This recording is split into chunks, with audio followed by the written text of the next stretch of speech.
Hi, hello. Welcome to the episode of Isaiah's Newsstand. It's your host, Isaiah Edwards. The date is October the 27th, 2024. Hopefully, this episode finds you well in good spirits and high hopes. As for me, I'm doing pretty good. Today treated me pretty well. I wound up sleeping in a little bit because I partied pretty hardy last night. It was a good time. We'll get to that in a second. But I finally got up, got started with my day, did some groceries. What else did we do? Did some working out, which was it was nice. I was definitely like more of a rest day situation. I feel like I didn't push myself as hard, but like I still hit my stuff, so it was good. And then what is it? I taste tested a Red Bull drink that I hadn't had before. I'm sure you're maybe thinking, oh, did you try the winter blue flavor? I was like, nah, that doesn't really sound that great to me. But I mean, it does and it doesn't. Like on paper, it does, but then I've never tried any of the variations on Red Bull, and I'm not the biggest Red Bull guy. I'm more of a Monster Nos guy. But I was like, all right, let me go ahead and try that out. At least try one of these other flavors. And someone had told me that the strawberry apricot was good. I'm not an apricot enjoyer, but I do love strawberries. So I went ahead and I was like, let me roll the dice on there, and then maybe if I like that, I'll try another one, you know? So we went ahead, tried that. It was pretty good, I will say. It's better than like the normal stock flavor of Red Bull, in my opinion. It definitely, like, the first sip wasn't my favorite, but the more I drank it, the more I liked it, which I think that's overall what you want as opposed to the opposite, right? So, there was that, a little bit of a beverage corner. But yeah, overall the day has went well. I feel like I started off with like some allergy symptoms and a little bit of the remaining cold, whatever. But I'm feeling all right now, like post workout and stuff like that. So that's good. Hopefully, I'll get to 100% someday. Who knows? Knock on some wood. But yeah, let's get to last night. How did last night go? What did we do? Let's talk about some food corner. I went to Northside. Classic me. I pretty much go down there every week. Um, but I got to hang out with my friends, and that's always a good time, right? But yeah, one of my friends, his dad came through, and that was really cool to kind of like kick it and go hit a couple of bar spots and eat and stuff like that. I will say there's always that like subtle like surrealness of like, hey, this is like a person who's like a parental figure to me. I've had like Thanksgiving in their house and stuff, yada yada yada, and now like I'm literally like just shooting the shit and like trying not to say like a cuss word or something like that, like because I'm still internally like that, right? You want to respect your elders, and like especially when it's like an elder I do respect, I try to go out of my way to not put my foot in my mouth or say something silly or dumb. But it was also just nice to like have them there, see them, and also realize too, like with my family friends that I have like a lot of like holiday stuff with, like I've realized like, man, I really am an older person. I've really grown. Like the conversations I'm having with them are much closer to like a peer to peer level. We're talking about like things that are going on in life and times and stuff. So that always has this nice kind of feeling to it as well, of like maturity or whatever. I don't know. But yeah, we hit up a couple of spots like Urban Artifact and the Northside Tavern. But yeah, let's get to the food corner. I got two shawarmas from was it is it Daru? I cannot remember if it's Daru Senegal or Daru Salam, because I think there's like a store, like a market that is Daru Salam. I might be getting them mixed up or confused, but it's Senegalese food. I got some shawarma. I got one lamb, one chicken. Both were amazing. I was gobbling them up. And then like what later we had some like late night munchy stuff. We were eating dumplings. We were eating taquitos with the sauce and the soy sauce or whatever, it was teriyaki or something. I don't know. Either way, it was good. It was awesome. It was vibing. I had a really good time, really enjoyed myself. Also, a bit of a fit check, I guess I could talk about, because I came through with a vengeance. No, it was, I don't really have any Halloween plans, but I was just really thinking, you know what? It's time to bring back out my little duster, my little trench coat, and, wear it out. So I had my trench coat, which was like the reason for the season. I had this like orange American Eagle shark ball cap that doesn't really fit the vibe, but all of this is like a composite outfit or whatever. So just walk with me, squawk with me. I had this, I think what is it called? Chambray? I don't know what the fuck it's called. I used to remember. But I'm even less fashionable now in my older age. But I had this like chambray shirt, if I'm not mistaken. I had some khaki joggers. I wore some black loafers, and I had my camo Carhartt. So I was looking crazy. Oh, and then the cherry on top. The cherry on top of this outfit was I rocked this like orange bandana. I was trying to rock it like an ascot. I really didn't get that together until someone kind of helped me tie it all up. So that was nice. But overall, I don't know. I was just feeling this. This was an outfit I got teased over last year. I literally was going all through the city and everyone had something to say. And I was like, you know what? I'm going to bring this back. It's definitely going to become a tradition. So yeah, it was a fun time. I really enjoyed myself. It was cool seeing people out and, you know, doing their costume thing. Cause was it this year? Halloween's going to be on what, a Thursday. So I imagine maybe there's going to be some people, some Halloween parties or people are going to be out and about. But, you know, people were doing it last night. So, you know, it was cool. It was a vibe. I had a lot of fun. But yeah, let's go ahead and do the startup and we'll go ahead and get into some news. All right.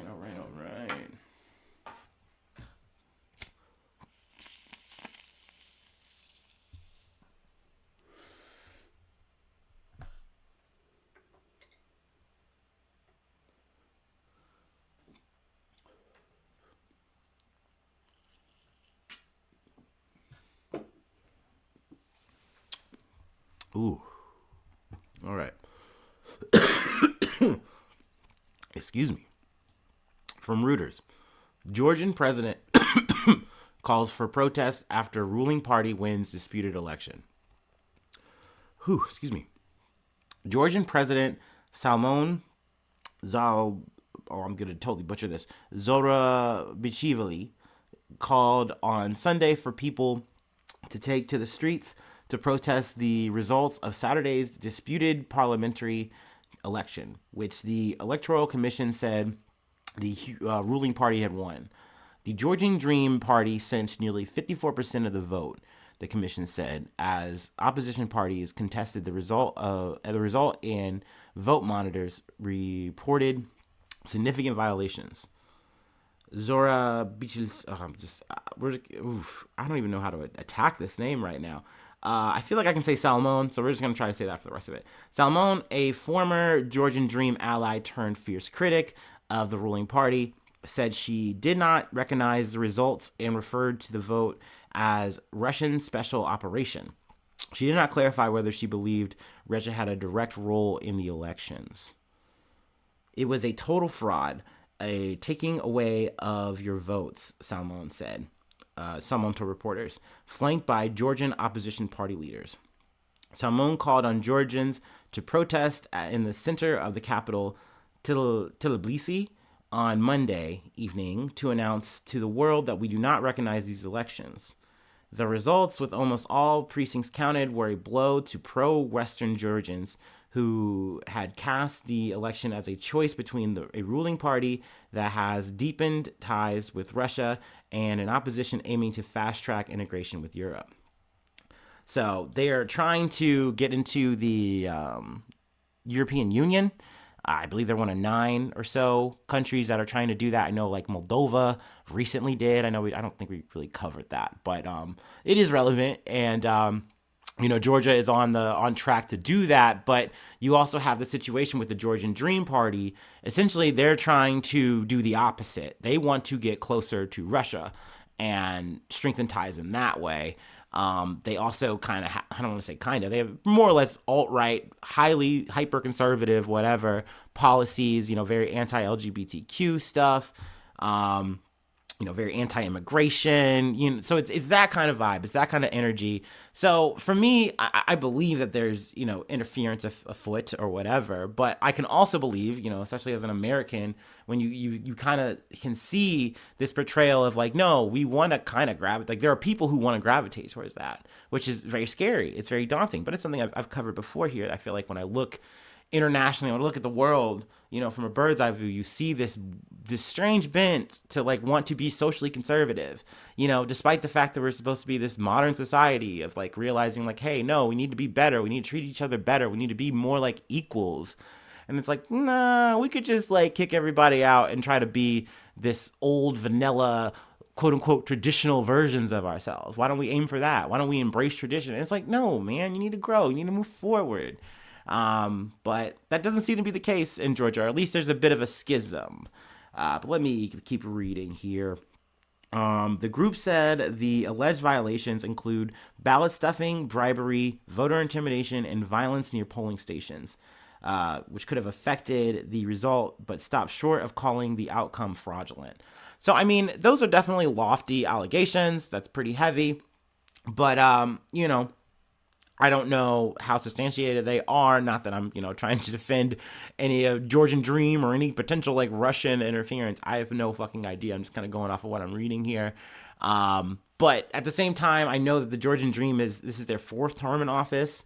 They are overall coming out of like, I think with one less seat. They're taking 89 seats in parliament, which one less than they secured in 2020.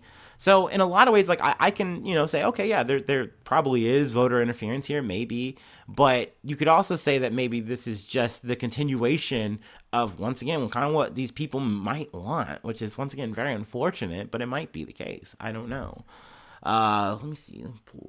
Pull a little forward here.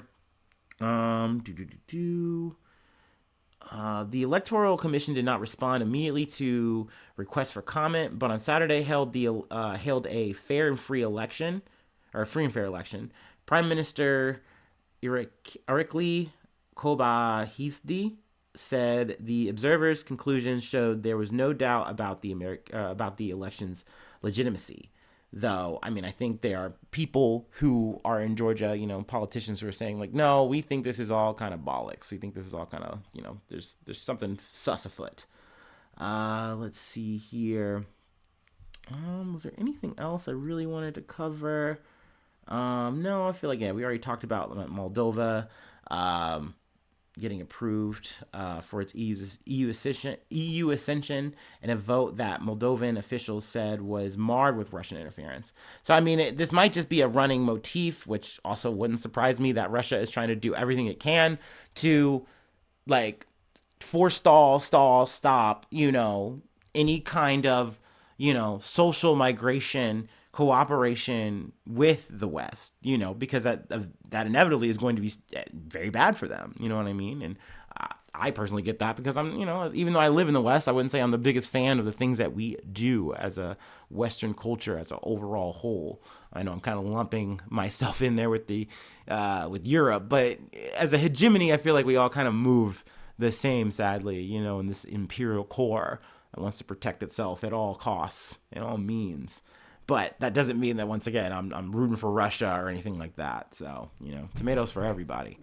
Let's see here. I think that's really where I want to leave this part of the episode. We can go ahead and move on to the next story. I don't usually source the New York Post, but I found this story interesting, and I couldn't really find it in too many other places. And the places I did find it were either paywalling me or I didn't really like it either, like the outlet. So here we are at the NYP. Shaking our heads, but, digging in. Russian queen of crypto stole $22 million in scam to fund Ukrainian army, reports. A glamorous Russian influencer known as the Queen of Crypto scammed unsuspecting investors out of over $22 million that she has then sent to Ukrainian troops amid the ongoing war, according to reports. Russian authorities say Valeria Fedyakina, 24 years old, portrayed herself as a cryptocurrency expert on social media to gain the trust of at least 4 victims who she later stole millions from, NewsX reported. The influencer, who went by Bit Mama, which I think is actually a good name. Maybe this is because it sounds like Big Mama, which would be giving me like Metal Gear Solid vibes. But like Bit Mama, like if I saw that in some kind of chat group, I'm like, maybe they are cool. But then again, you're not catching me buying any kind of crypto. Like We've talked about crypto a good amount on this podcast. I do feel like when you actually break it down, yes, is cryptocurrency a real thing? Yeah, sure. But it's not the inevitable thing or this utopian thing that some people will want to push it as, and they want to try to make this like a normalized thing when really all crypto is really good for is buying illegal things or doing illegal things. And, running scams and things kind of falls under those illegal activities that, I'm talking about here. So I'm not surprised to see this happen. Do I really feel bad for the people? Not really. You had a lot of money to burn here and you're trying to flip it to make some more money. I get that. That's that's the American way at least. And, like I said, talking about Western society, you gotta get all the money you can, right? Capital. But you're playing ball here with bad actors, and it looks like let's go ahead and read here. Her victims reported losing massive sums of money, including one who said he lost $70 million. I can't imagine just having that much money and be like, I wish I could just make this mini pile so much bigger. And then you see this beautiful woman, oh, but mama, please, grow my stacks. And she's like, yeah, I can do that. And she just takes the money and just gives it to Ukraine. Just fucking throws it to the war effort.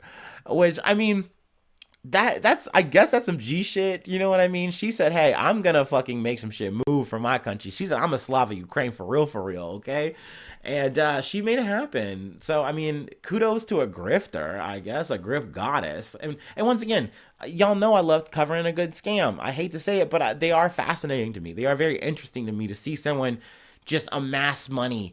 And like, I don't want to say for free because it's not free. Like, that is a job to scam this much. You work so hard, people will always wonder, why didn't you just get into like a real profession? You could have made like a legitimate income, legitimate means. But once again, for, Miss Bit Mama here, Fedyakina, she's trying to do this shit for fucking country. You know what I mean? She's acting for the goddamn state in this way. So, she made that shit move.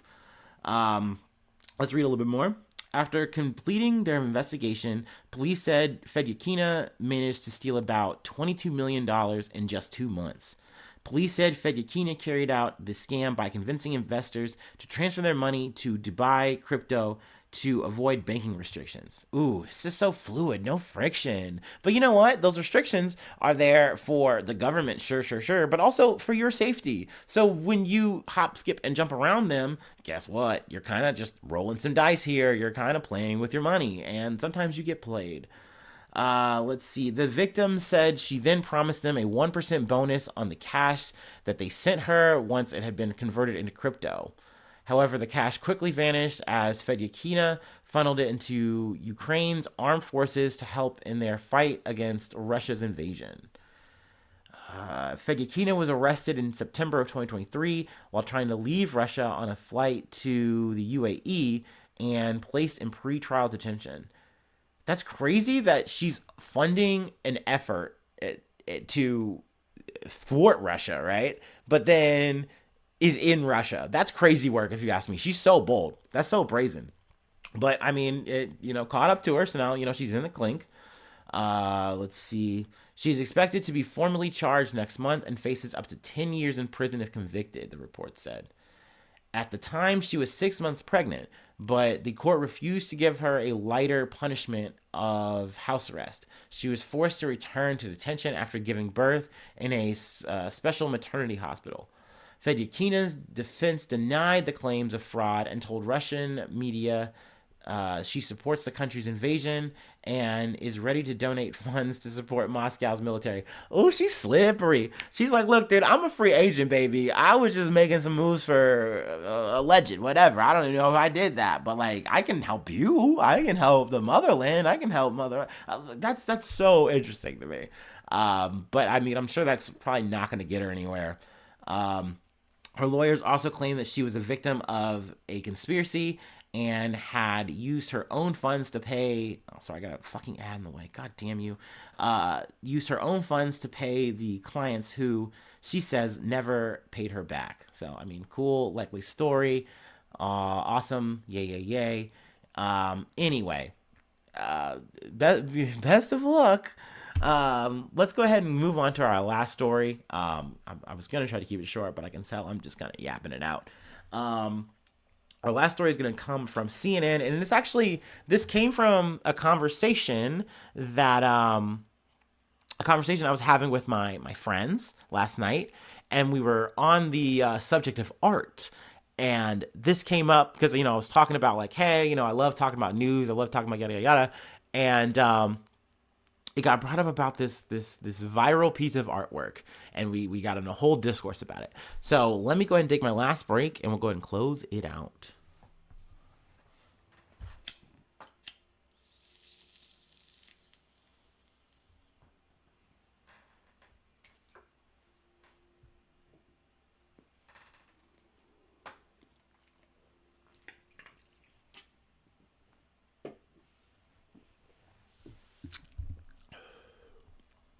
Oh, that was yummy. All right. Yes, from CNN. This viral banana artwork is on sale again, and it could now be worth $1.5 million. When a banana duct taped to a wall sold for $120,000 in 2019, social media uproar and an age old debate about the meaning of art ensued.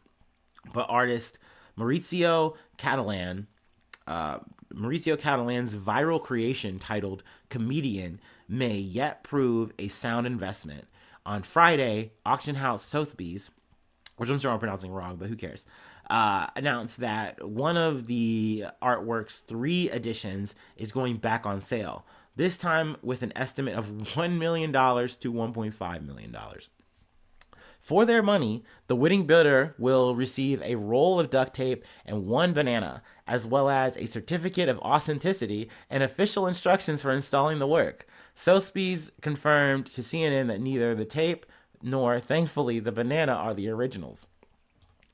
Comedian is a conceptual artwork, and the actual physical materials are replaced with every installation, an auction spokesperson said via email.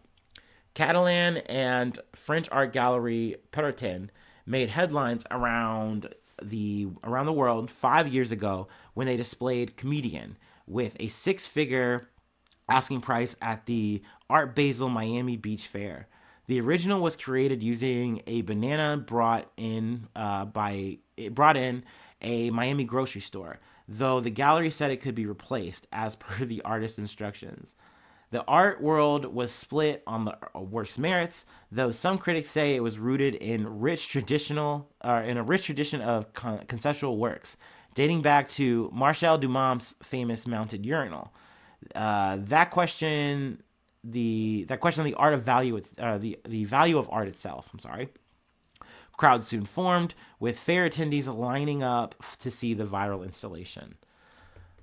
I mean, I feel like overall the consensus at the table last night was this is not art. This is bullshit. It's just derivative crap. Like and the artist will say it's not a joke. This is serious. Like I'm being 100 here.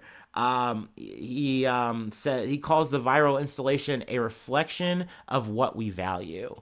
But like, why are people paying this much money for this? And like, I kind of added them like, yeah, this is why I don't like Banksy's and things of that nature. Because like, sure, when you first kind of see the imagery and all that of a Banksy, you go, oh, okay, this is nice. But then it just becomes stunt work. It just becomes like, oh yeah, buy my thing and it explodes. Oh, cool. Like, no, dude, like, oh, look at these zoo animals. I'm saying stuff with this. Like, no, man, I don't really feel like you are anymore.